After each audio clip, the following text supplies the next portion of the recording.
world moves fast. Your workday? Even faster. Pitching products, drafting reports, analyzing data. Microsoft 365 Copilot is your AI assistant for work. Built into Word, Excel, PowerPoint, and other Microsoft 365 apps you use. Helping you quickly write, analyze, create, and summarize. So you can cut through clutter and clear a path to your best work. Learn more at Microsoft.com/M365 Copilot. This episode is brought to you by Indeed. Stop waiting around for the perfect candidate.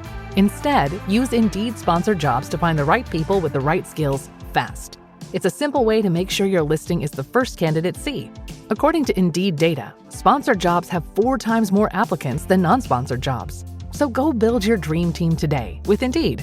Get a $75 sponsored job credit at Indeed.com/podcast. Terms and conditions apply. Alright, what's up guys? Welcome to another episode of the TMossBoss Show, and in today's episode, I wanted to talk on this video. I haven't seen the full video, I've just been seeing a clip go viral on TikTok of this woman talking about how her trauma is worse than a war veteran's trauma. So, I don't know what the woman's name was, but there was a man that came up and his name was Earl. And she's going off about whatever it is that she wanted to go off about. She was talking about, like, I guess, like a kidney stone. She went through a breakup. What else did she say? I feel like those are, like, the main things. I think that was, like, the main thing, like, her boyfriend of, what was it, like 3 months or 3 years or something like that. Regardless, she was trying to make it seem like that what she was going through was worse than what a war veteran is going through.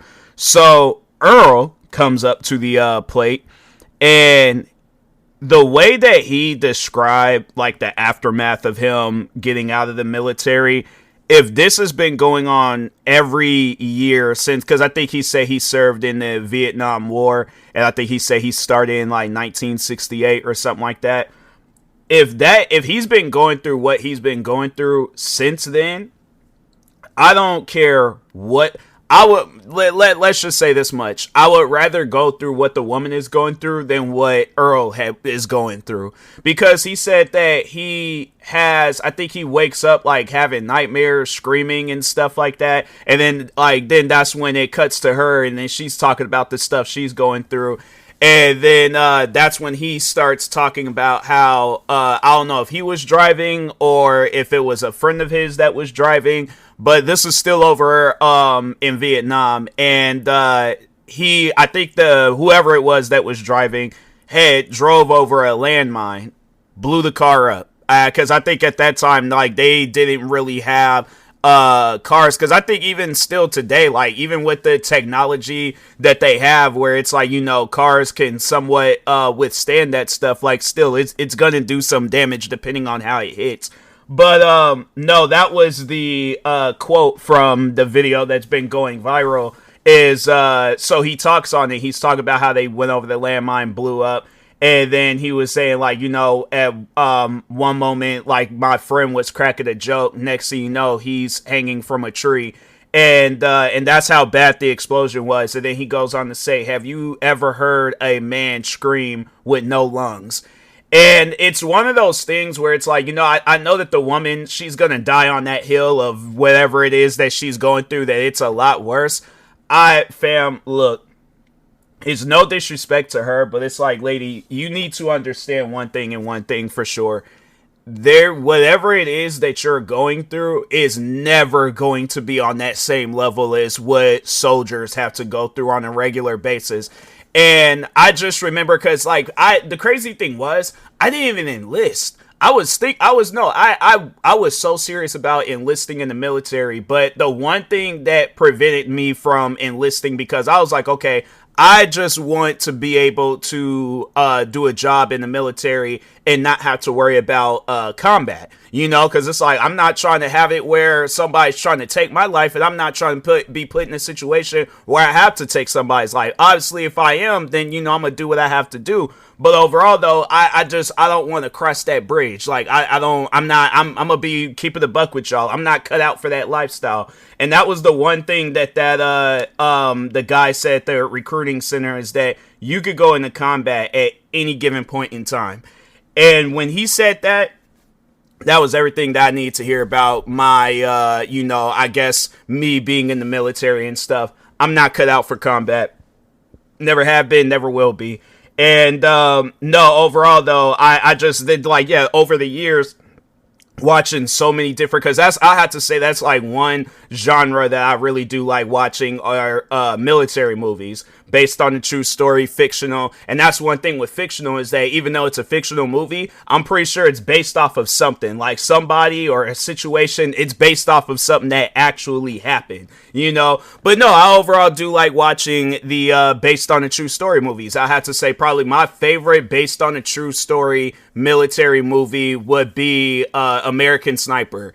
And some of the things that they showed in that movie, I think that was, I don't know if that was real or not, but I think the movie was, I think it was based off of the book that Chris Kyle had wrote. I need to, I think I might end up doing that, buying his book and seeing if, overall just reading about it, because I think he does detail his time in the military and stuff. But that was one scene that they had in the movie where I'm like, man, that would have messed me up, I already don't like watching, not watching, but I don't like watching gory stuff, and when it just really depends. I think it's just over the years it kind of built up, because watching the TV show about Jeffrey Dahmer, I'll have to say that's when I started noticing a pattern with myself. That I'm like, when stuff is kind of disturbing, it lingers in my head. I could think back on some movies that I seen when I was a kid where there were some scenes in there where I'm like, fam, that's, thinking about it now, I'm like, them scenes are disturbing, and that was the scene in American Sniper. So they showed the main terrorist that Chris Kyle and the soldiers was looking for. It was this terrorist that was really good at sniping, and he was killing off a lot of different soldiers.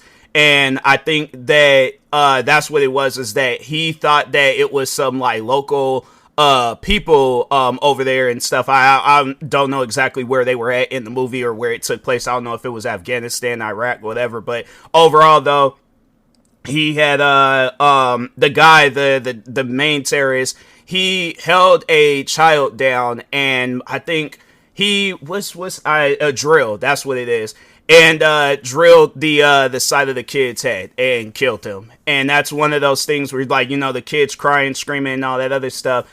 And he did it, I believe, in front of the parents. And I'm thinking to myself, I'm like, man, that enough would have been oh, I'm out. Let's just say if I did enlist in the military and I'm like, I'm out. You guys didn't tell me. I'm over here thinking okay, patrol this area. You see a bad guy, you and your team is you gonna most likely have to shoot this guy and things. So it's it's either your life is his. And then you might be thinking along the lines okay, ain't nothing gonna, happen. What's the worst that could possibly happen? You see some stuff. I'm just saying right now, if I see some stuff like that, I'm done. It's one of those things where I know people are like, oh, you need to serve and protect. You need to do this. No. It's one of those things where I'm like, people can say whatever they want to say and do whatever they want to do. At the end of the day, I'm like, there are some people that are just not cut out for the military. And I'm one of them. And I guarantee and I promise you, this woman that's trying to make it seem like that her situation is worse than a guy that either in the military or out of the military. That woman, put her in that situation. Put her in that situation of that guy where it's you're seeing some of your closest friends that you've ever made in your life. Because that's another movie where Black Hawk Down, that was based on a true story. And I believe there was guys that in that movie where they were extremely close with somebody in there, or even just throughout the time of them being in the military, they made friends. And it's having to go back home and you're thinking oh yeah, when we get out of here, we're gonna be hanging out, we're gonna be drinking beer, watching a football game, having fun, introducing our families to each other and stuff. This was a guy that saved my life and I saved his. You ain't gonna be able to do that.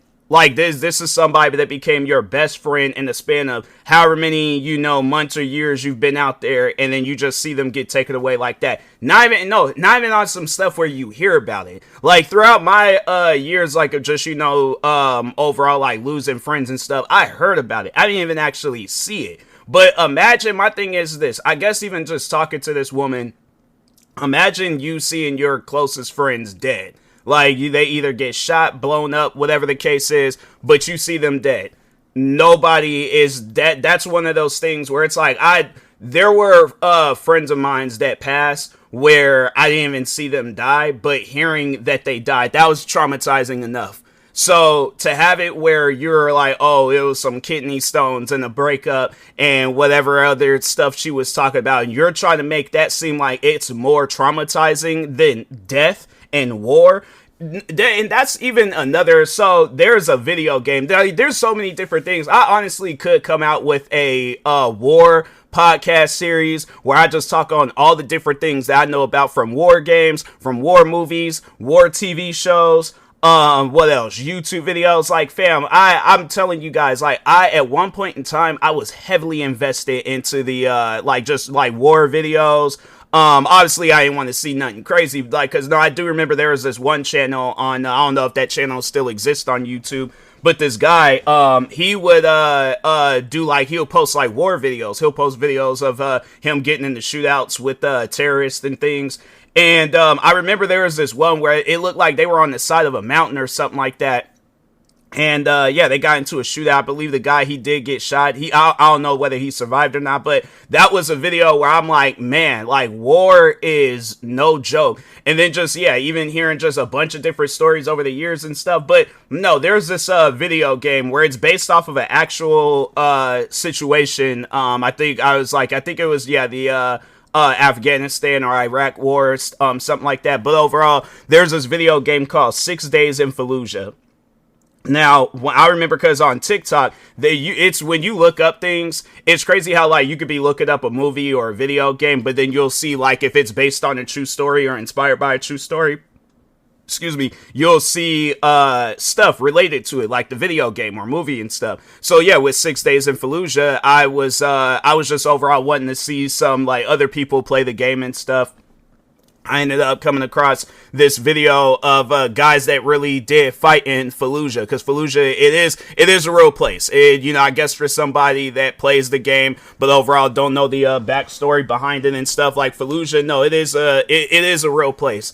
And that was one thing that stuck with me. And I'm like, man, it's one thing to hear it, because it's like when it's that crazy, like, you just can't really forget it and stuff. And anytime when I tell people about that, they always trip about it, because it's like, that's something that they don't really expect to hear. It's like, oh, what crazy war thing could I possibly tell them and stuff? Like, what crazy war thing could I possibly hear? It's like, oh, he can't tell me nothing. Then I tell them. So the guy said that he was getting out of a truck and he seen a dog in the distance, and he didn't know, he could see that the dog had something in his mouth, but he didn't know what the dog had. He just seen the dog running down the street with something in its mouth. So I think, I don't know, like, what took so long for the dog to finally show up, but I think he said it was some distance away.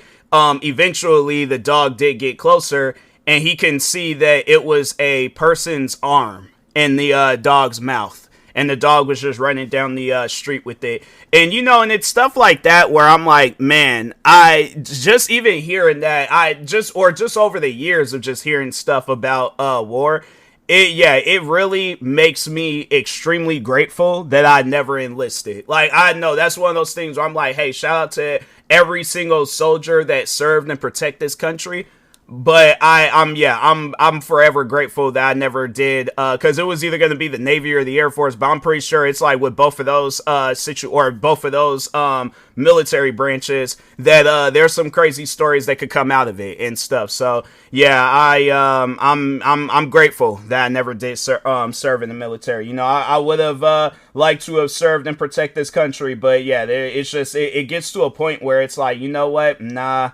I think it's best if I just go ahead and leave that situation alone. It ain't meant for me to be in a war and stuff, but or overall serve the country and being in the middle of a war and things. No, I can't do it, But and then that's another thing too. All the different times I played war games and got killed. So my thing is this. I'm most likely going to try to, they're going to most be training me, of course, and stuff. And, but yeah, it's like, I'm pretty sure that there's like war veterans that play video games and then got killed or whatever in the game and stuff. And I'm like, okay, my thing is this, they know what they need to do. But still, when you get surprised by whatever, okay, just like what the guy Earl was saying, no, I'm pretty sure, and there's a lot of different soldiers that can say that, you don't be expecting to be driving down the street and you thinking like, oh, okay, like, it's a normal street. What could possibly go, wrong and stuff. And that's the thing where it's like, there's so much road to cover.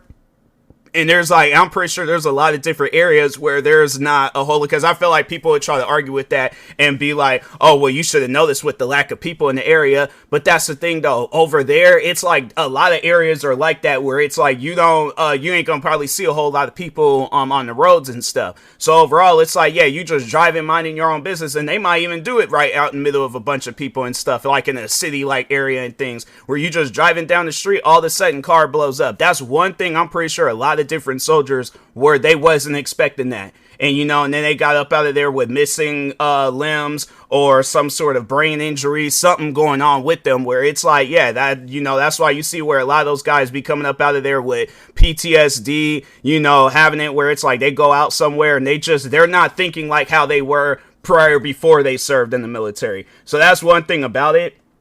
Whatever this woman's problems were, it's never going to be up there when it comes to military. So, but anyways, with that being said, I will talk to y'all later. Thank you guys for watching and or listening. Stay tuned for the next episode. Like, subscribe, viewing this on YouTube. Follow, subscribe, viewing this on the podcast streaming service. And peace.